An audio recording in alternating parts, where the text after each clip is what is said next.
Well, good morning. Good morning. It's really good to be here with you. How are things been going so far? All right.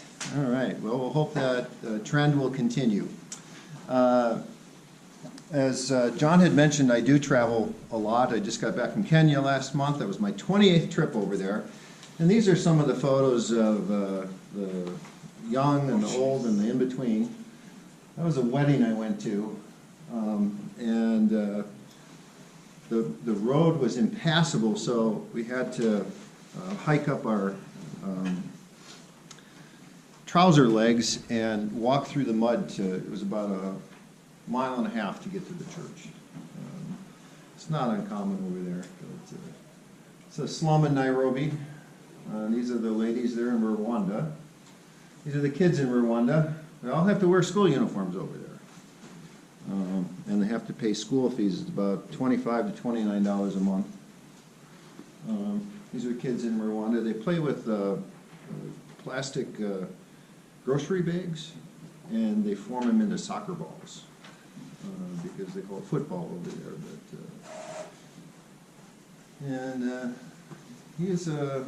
This is in Uganda. Yeah, those pictures will scroll through there, but you're welcome to ask questions at any time during this period here this morning. My experience has been working in hospitals for 34 years, and I've been a psychologist for 27 years. Men tend to struggle with this whole notion of being the breadwinner. And they get into this trap where somehow I have to have this job, I have to keep this job, I have to put the money on the table. And then conversely is it affects whatever goes on in the work field, affects us at home. The signs that you're getting into trouble usually come in 6 different forms. It's not just the work. It's not just the vocational aspect. Those 6 things are listed on your handout there. What's the first one that's listed there? Spiritual life. Yeah. So what I do when we do executive coaching too, some of you have regular jobs, some of you are retired. Some of you have salaried positions, some have hourly positions. But regardless of the circumstance that you're in vocationally, you have to do an assessment of these 6 different dimensions of your life. So it's the spiritual dimension. How are you doing spiritually? Okay. And how does the work life affect your spirituality? Well, I work every Sunday, so I can't get to church. Okay. Are you involved in a Bible study? What's your prayer life like? We're doing an assessment of those things as well. Sometimes in my experience, I've trained about 1,400 pastors. The average pastor just studies the Bible for preaching purposes, but not for interpersonal spiritual nourishment. Amen? Okay? And sadly, most senior pastors here in America spend about 15 to 20 hours preparing for a sermon on Sunday.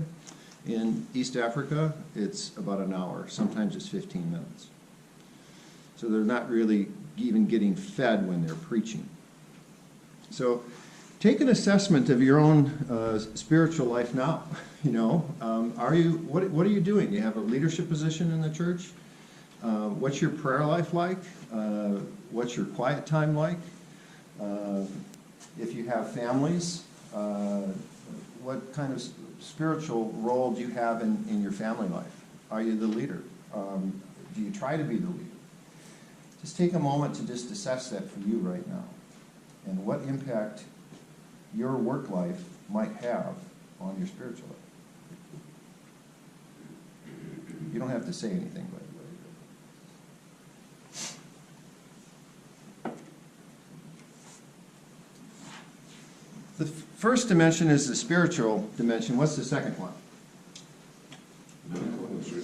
Yep.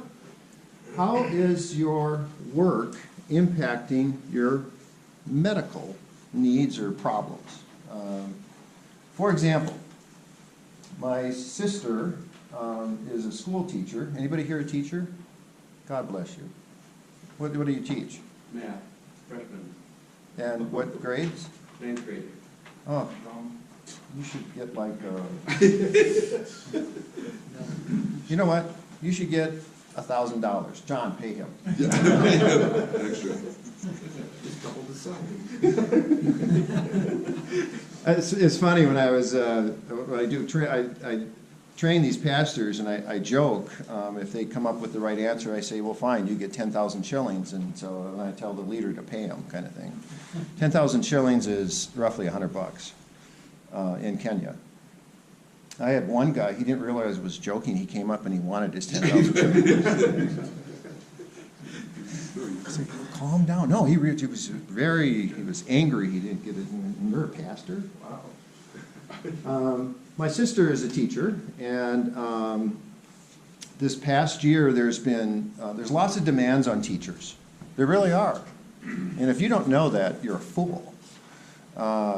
They work very long hours, and they don't get many breaks. There's a lot of paperwork and keyboarding stuff they got to do. Benchmarking. They have to have parent-teacher conferences, and then there's the administrative stuff. Well, she found out that she was developing a GI tract problem, basically of diarrhea, on Sunday night to Friday. She transforms her stress into this stuff inside, and I told her that her job is killing her. And we had several conversations, and I said, you need to retire. You just do. It's time. How is it going to impact? Well, it's not really going to impact my salary at all, because she's going to get her full salary in retirement. On Saturdays and Sundays, she's fine. She doesn't have that problem. And she got a $3,500 bonus if she let them know before December 1st. So she got that bonus to retire. And she's well on her way. She's got 4 months left of teaching. And the problem is going to be cleared up. So, what medical problems do you have? Again, you don't have to share. What medicines are you taking? Number one medicine family is for gastrointestinal problems, stress, generally. And psychiatric medicines are depression and anxiety medicines. Is your job making you depressed? There's a client I have right now who is very distressed about the politics in his workplace. So he takes off a few hours early each day and goes out to his car, goes to a park, and drinks a six-pack. I said, have you ever gotten a DUI? He said, no. I said, well, I'd be concerned about that. I really would. Stress is a normal part of our existence, so there's something called distress, which is the ugly stuff, but there's the eustress, there's the happy stuff. You know, do you have a balance with that eustress for you physically? And that would involve like doing something like exercise, having proper nutrition, and taking care of your body. Okay? I know it doesn't look like it, but I've run 30 half marathons, and one of them was on the continent of Antarctica. That was fun. It was my worst time ever. It was bad. But I'm thankful they didn't have to run into any penguins. But, huh? Did you You fell off the iceberg. Yeah, the iceberg we ran on was 9 miles wide and 1.5 miles deep, thick. So when the plane lands there, it's on a blue ice runway. And the runway's 5 miles long. Most runways are not that long because it's ice. Thankfully, but it was a Russian jet too. Sat on a cardboard plywood for 5 hours. That was fun. Usually on planes nowadays, you can see the video from the cockpit or underneath the belly of the plane. They had a live video feed on this flight, and all I saw was white. It was it. It was nothing. It's just white. There's no landscape, hardly. So what are you doing to counteract the effects of stress physically in your medical makeup? Some people choose to take medicine. Other people choose to drink. Just take a moment to assess what you're doing. And is there something that you can do different to lower that stress level or distress level? Well, the first dimension is the spiritual. The second one is the medical or physical. What's the third dimension? Relationships.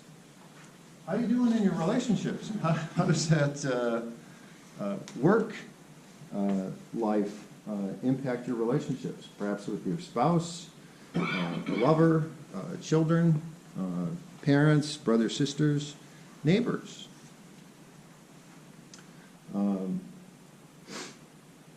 I love my neighbors. I'd do anything for them. Matter of fact, I'm dog sitting the dog right now because they're down in the Wisconsin Dells. They're having the time of their life down there. I would not have any fun in Wisconsin Dells. None. Okay? It's not my thing. But I hope they don't give me a gift from Wisconsin Dells. But how is that? How is work impacting your relationships? Some people that are salaried feel like they have to work more than 40 hours, and indeed some of them do. I own and operate my own business. I do a lot of consulting work, so I do work a tremendous amount of hours. My sonny boy's home from college right now, and he says, "Do you ever, not work?" And he gave me pause, and he said, "You don't sleep very much." Well, I probably sleep just about as much as Donald Trump does. It's like 4.5 hours a night or something like that. But, how does it impact your relationships? And it might be with coworkers as well. Just take a moment to, and maybe you can jot down some thoughts, and is there something you could do differently with coworkers or with family or friends that could lower that stress level and get out of that notion that you feel trapped?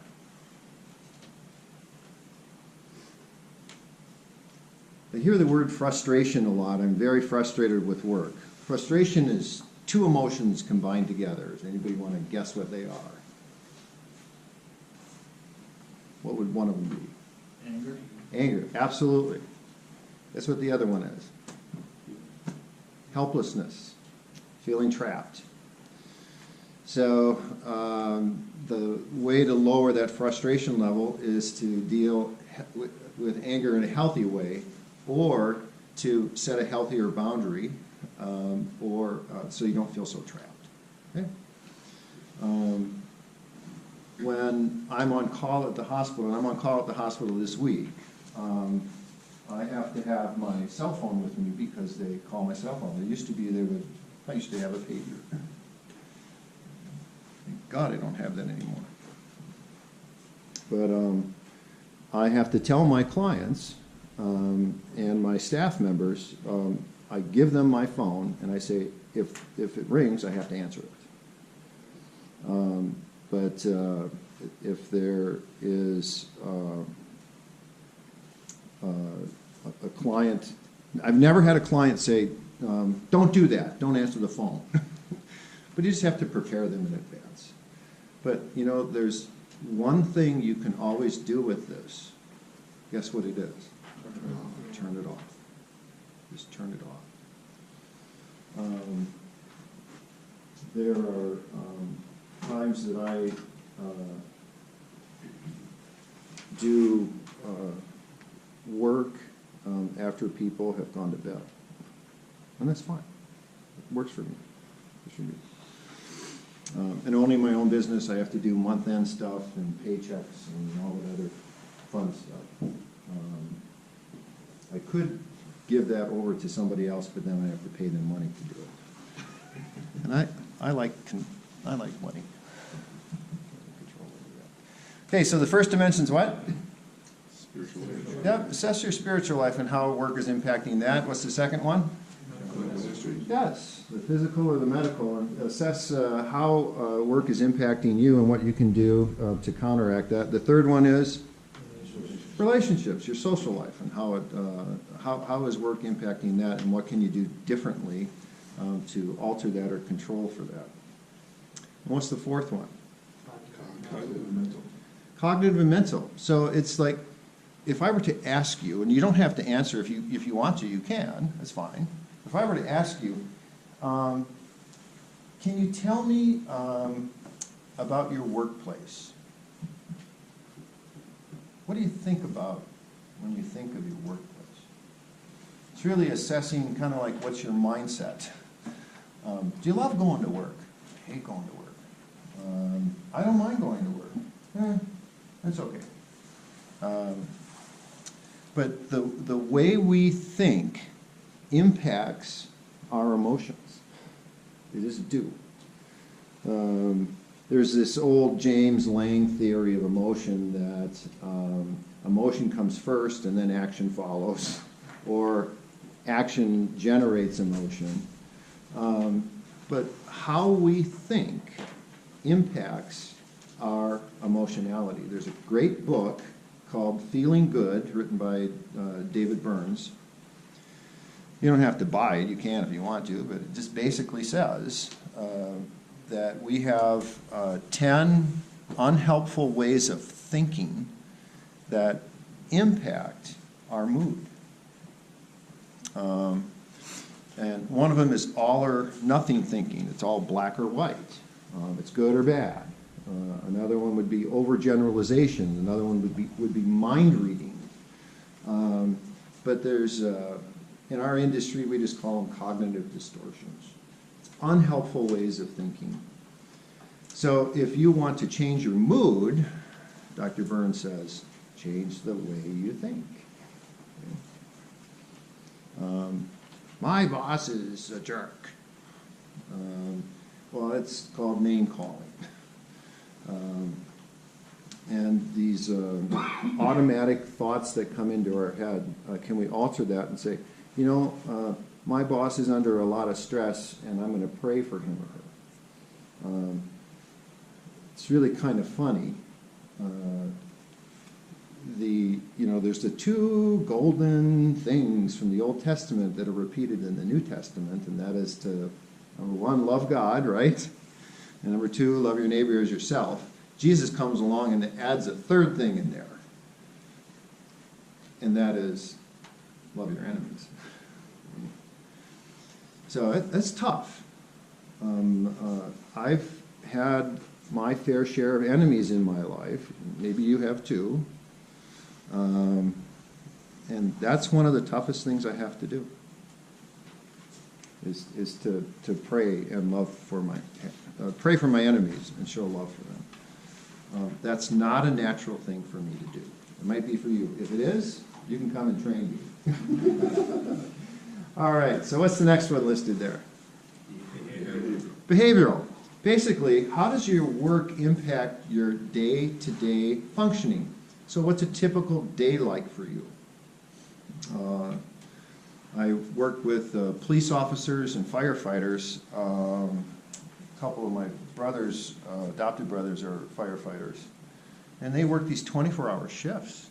It's just unbelievable. And depending upon the activity level in the shift, they can come home exhausted, and then they don't have any time to devote to their wives, did I say wives? Wives, or, I didn't get much sleep last night. And I can laugh at myself too. And their kids, and they feel like they're missing out. And then they get frustrated, they get anxious, they get depressed, and they think, well, maybe I should quit my job. But they love doing what they do. You see how the conflict arises? So we established some plans for one firefighter who's in one of the big fire departments here. He's a great guy. He has a chronic medical illness. That's a progressive one. He'll become incapacitated probably in the next 15, 20 years, and maybe in a wheelchair. It's kind of like muscular dystrophy. But he's very frustrated because not only is his job impacting his relationships, but also he's just so doggone tired that he doesn't have anything to give anymore. So we came up with a plan for him to find other ways of behaving so that he can have a better emotional life and a better relationship life. Other behavioral things are, again, just like I shared with the guy who sits in his car and drinks a six-pack. And it usually happens on a Tuesday because he has the big meeting with the boss on Tuesday. And again, the behavioral piece could also be taking the time to just do the nothing box, as Mark Gungor says. It's okay not to do something. I'm still learning that lesson. I really find myself moving around a lot too.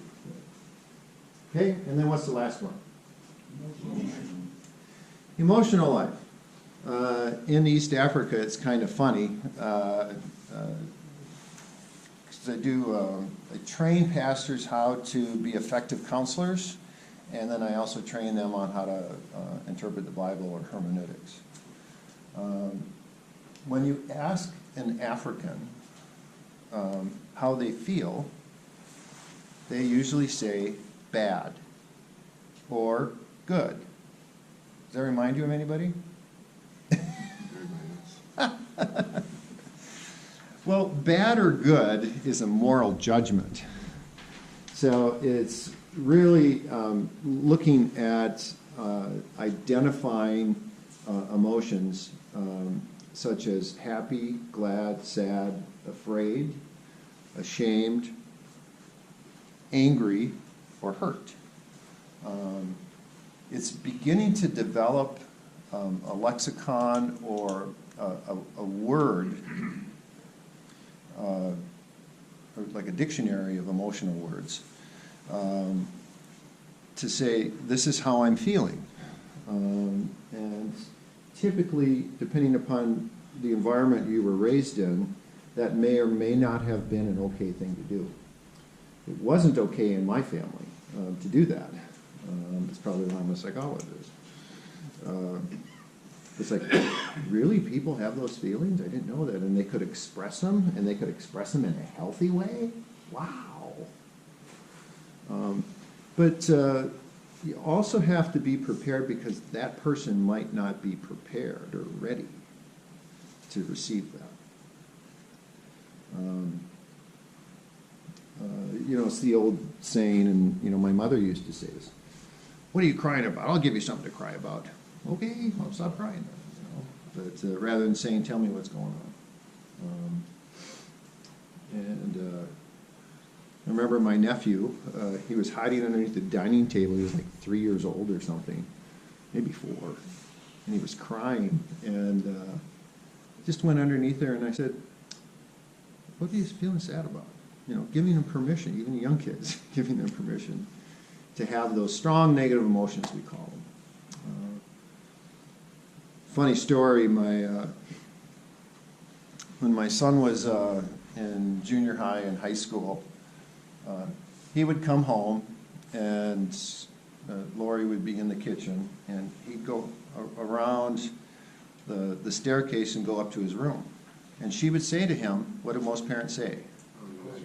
Yeah, how was school? And the answer is, fine.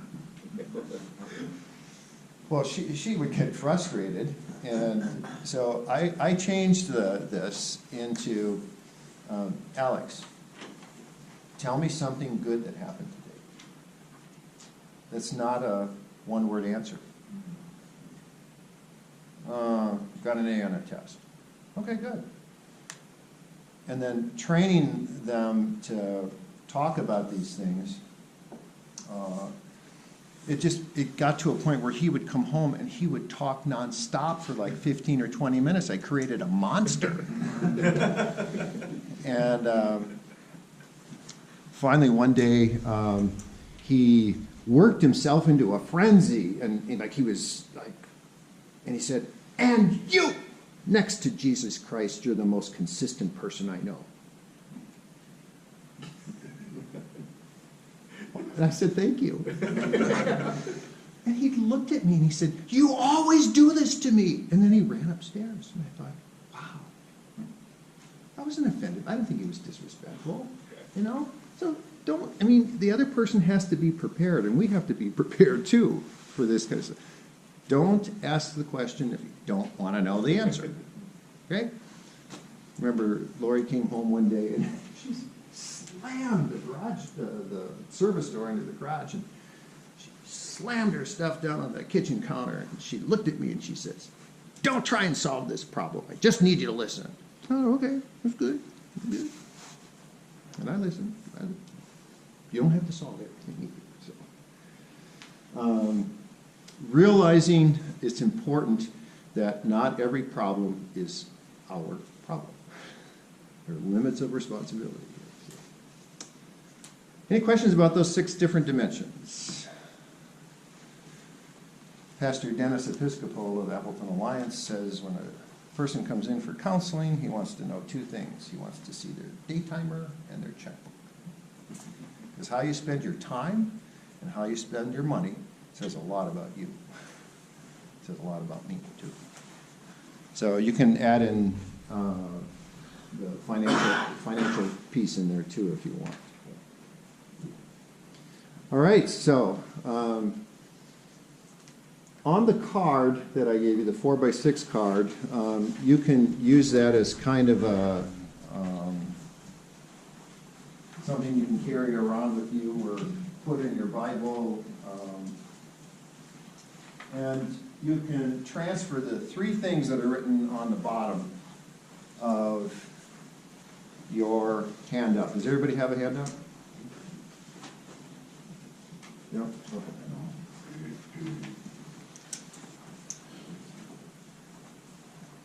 Let's see. I don't think we have any more. Oh, you don't? Okay. Cards. Okay. I'll see. Anyone not get a card? Woo-hoo.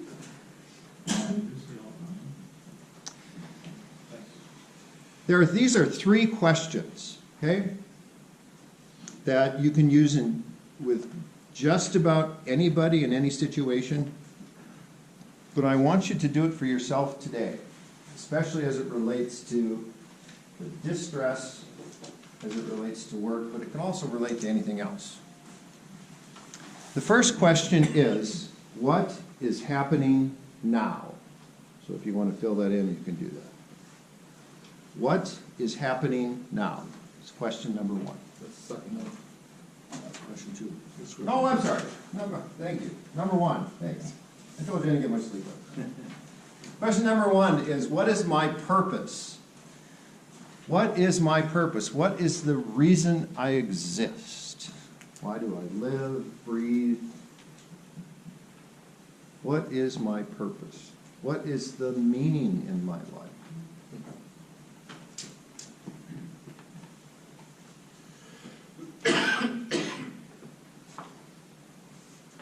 Question number 2 is, what is happening now? Okay. And what is happening now is really those 6 dimensions that I mentioned earlier. What's happening spiritually? What's happening physically? What's happening emotionally, socially, cognitively, or behaviorally? What is happening now? And the third question is, how is God using number 2? How is God using number 2 to shape and mold number 1?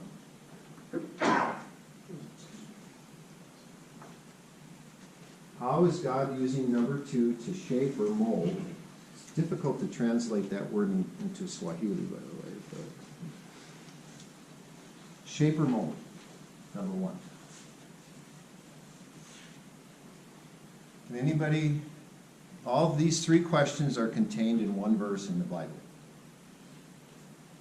Anybody want to guess what it is? It is. And what does it say? What does Romans 8:28 say? Okay. John kind of gave it away earlier, so I'm glad you were listening.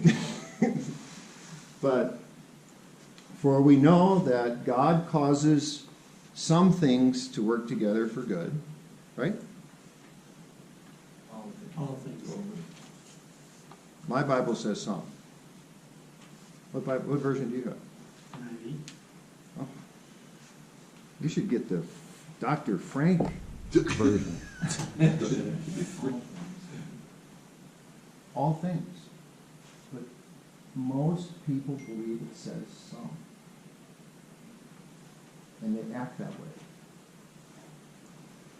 For God causes all things to work together for good for those that love Him and are called according to His purpose.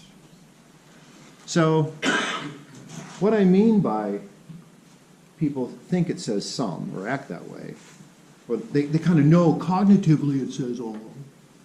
But boy, if my wife didn't have depression, then I could be on fire for God. I wouldn't be so stressed.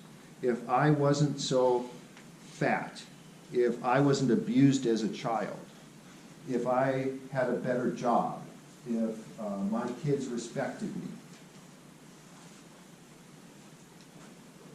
then. But no, it's all things. Even if kids are disrespectful, even if the spouse is depressed, even if the boss is a jerk or you're not making as much money, it's all things. What was the verse? Romans 8:28. Most pastors guess Jeremiah, by the way. So. But all those 3 questions come from that verse. So I just fleshed it out for you a little bit earlier about how to deal with stress in your life, or this work trap notion, is to appreciate that God's Word says all things. My wife was just diagnosed with cancer. All things. I have a friend whose mother is one of these Christian clichéers. You know these people. Whenever you said something to her, she would say this: God's ways are not our ways. I just wanted to puke. I've heard that probably 100 times. So you don't walk up to somebody and say, well, you know, it says all things, so you should be rejoicing and, be glad. Last 4 Psalms are all about rejoice, rejoice, rejoice. You should be rejoicing. My son was just hit by a car and he's in the ICU. That's not really a time to rejoice. Even the book of Ecclesiastes says there's a time to mourn. So being there with that person, but also being that person yourself, where you have an awareness of these 6 different dimensions, and also accepting that we don't have control over all things, but that God is using all things to shape and mold the meaning in our life. Doesn't matter what it is. the life of this church was impacted about 13 months ago by Bill's death and the nature of it. It's all things. It's all things. I can't tell you, probably for about a month after that, I had several people in my office that were saying to me, you know, Bill helped me a lot, and even when I was suicidal. And then he goes and does that, and he said this, he says, what hope is there for me now? Wow. All things. So it's not just the things we have control over, but also the things even in our culture and our church life too. It's all things. It's all things.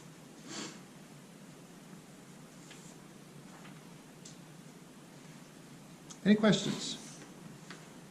Yes, sir. Just I'll make a comment on that all things. I'm in a group in our church called Celebrate Recovery. Wonderful. And They're a Friday nighter. What's that? They're a Friday nighter. Thursday night. Thursday, okay. Okay, but what I've noticed in the ones that are experiencing real recovery, they're applying that verse in their lives, because they've gone through, and I've listened to stories and testimonies, mine will include it, and they realize that God put them, or used that situation in their lives to strengthen and help other people. Mm-hmm. And you talked about a deaf, that we had a deaf in our group too. And that was kind of a hard thing to go through, you know, within our church then and within our group. But we realized that even in this grief, we were bonded together even closer than we were. So in our group, we share each other's triumphs and losses. And that scripture is probably the heart of everything that we do in CI. Yeah, and if I could add on to that, thank you for sharing that, by the way. There's an author that's written a book called Crucial Conversations. Granny is his name, you can look it up. But the sum of it is this, is can I be real? Can I be open? Can I be honest with you? And can it feel safe? Okay? So it's not just about sharing, but it's having that sense of community that it feels safe to do that. Often we don't share because we don't want to be seen as either weak or it doesn't feel safe. So even with clients, I have some very difficult clients. I just dealt with a murderer on Thursday. I said, can I give you some feedback? And if they say no, I don't give it to them. Because they're either not ready for it or they don't feel safe. It's okay, kind of thing. But there are some kind of counselors that think they just have to berate you because, and why would you want to share? Now, in order for genuine communication to take place, two things have to be there. One is time. It takes time to develop that relationship. The other thing is trust. Another way of saying the crucial conversation thing is trust. There's two elements to developing trust. One is someone has to take a risk, and the other person has to handle it well. So if people aren't taking risks, trust is not going to form. Okay? In any relationship, one thing that lowers stress levels is being able to be real, to be open, and be honest, and it feels safe. Amen? Any other questions? Yes, sir. I don't know, one of the main, this is the first time I've ever been to a No Regrets conference or... Are you regretting coming, or no, just kidding? Yeah. Well, there's this one theme that just seems to be really hitting hard, at least with everything that I've had, was that, and I honestly, I'm a Christian for a long period of time, but I was well into my adulthood before I even, really recognized it as just what our purpose in life is, as far as, to reflect the glory of God's glory and to glorify God. Mm-hmm. It sounds so simple, but when you ask if you asked me 20 years ago, well, why are we here? You know, what is the purpose? And, you know, that, if you knowing that purpose. That's a place to start. Really helps with making decisions that you have to make. I know there's times where it's like, I know this is kind of a workaholic kind of thing, but I know the barn keeps the roof over the house. So there's a time for work, but on the other hand, if you put things in perspective, what my life is supposed to be, Well, you're able to divide your time a little bit better. in the training 1,400 pastors so far, I asked them that question, what is your purpose? Most of them can't tell you. And that's that. It really is. Yeah. It really is. So, That should be the first. and the book 7 Habits of Highly Effective People, if you haven't read it, it's a great read. Habit number 1, this is all leadership. Covey studied leadership for the first 150 years of America, and he came and found that the leaders had these 7 habits. First one is being proactive. The second one is begin with the end in mind. So when you begin with the end in mind, that is what is the meaning, what's the purpose, what's your calling. And so if you want to be an effective leader, do just that, is to develop that sense of a purpose or meaning in your life. It's wonderful. It's a great point. One more question we have time for, maybe? Because if you have a question, other people probably have the same. Yes, sir. How do you help somebody become a registered nurse and go to their home, and they say they don't wanna be on earth anymore, they wanna die? And I don't know how to respond to that, but a lot of times I tell them, maybe at this point, you're helping me out with the conversation that you and I are having. Maybe in some aspect, you're still helping me out, because I deal with depression. So maybe that communication I have with them is helping me out more than it's helping them out. Are you a hospice nurse or? I'm a public health nurse. Okay. That's a great question you raised. In working in hospitals 33 years, I'm usually helping people that are coming into this world, back into this world, or leaving this world. So whether it be in the ICU or down in the rehab unit, for those of you who don't know what that is, that's people that have had major car accidents, traumas, traumatic brain injuries, strokes, those kinds of things. And I hear that a lot. My first question to them is, can you tell me what the purpose or meaning of your life is? I ask them these questions. And if they're Christians, then I ask them the third one. But helping them derive a sense of meaning or purpose, even in the illness, regardless of whether they're Christians or not, can be helpful. I had one guy, he was really kind of funny. I said, I got 3 questions for you. He goes, okay, what's the first one? So I gave it to him. He said, what's the second one? I said, I'll ask it tomorrow. And I went in there, and the next day, and he says, well, you said there's a third one. I said, I'll tell you tomorrow. And I did. But it's just helping him cogitate or think about these things over time. But it's okay to be really direct with people, especially when in crisis situations. Can you tell me what the meaning in your life is or what the purpose? Well, I don't have a purpose. Well, can we work on developing one? I'd love to do that. It's really sad. Teachers, they can't even touch kids nowadays. But I always make it a point, and even if I have to get all gowned up and stuff like that, I still make sure that I touch patients. Because it seems to be a lost. Usually they're just being touched because of an IV change or a diaper change or getting bathed or having them get up and go to the toilets. But, it's always funny. I'll leave you on this note, but these boys that come into my office and they I just cup their face in my hands, and I say, now, who's a good boy? And they usually go, well, I am. And then I say, no, who's a good mom or dad, who's over there? She is. And I said, who's a good doctor? And they typically say, well, you are. And I say, God, thank you. That's how I get my compliments. You know, it's okay to put humor, inject humor into things too. Don't be afraid of doing it. Well, God bless you. Thank you. It's lunchtime, and if you have any questions, the handout is going to be on the website, by the way, in a few weeks or something.